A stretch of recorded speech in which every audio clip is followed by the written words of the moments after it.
সরকারি কর্মচারী মাথা নিচু করে কথা বলবেন। আপনি ফিরে যেতে পারবেন না, আমি আপনাকে দায়িত্ব। আপনার আয়ু 7-8 দিন 10 দিন।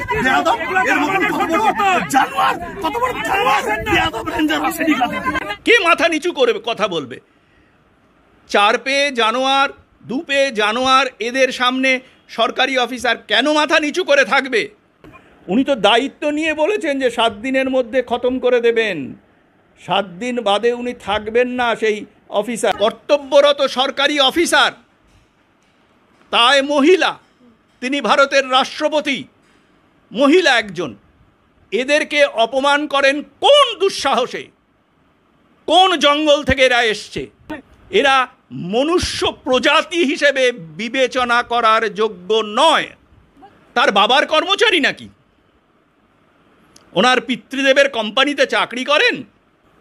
কে এই লোকটা? এ কি কোনো মানে মহিলা গর্ভজাত? মহিলাদের এইভাবে অপমান করার রাইট তাকে কে দিয়েছে? এবং একটি রাজ্যের মুখ্যমন্ত্রী এবং ডিজি সাংবিধানিক ক্ষমতা বলে যদি এই লোকটিকে ইমিডিয়েটলি গ্রেপ্তার করে কারান্তলালে না নেয়, তাহলে সেটা তাদের পক্ষে ডেরিলিকশন অফ ডিউটি।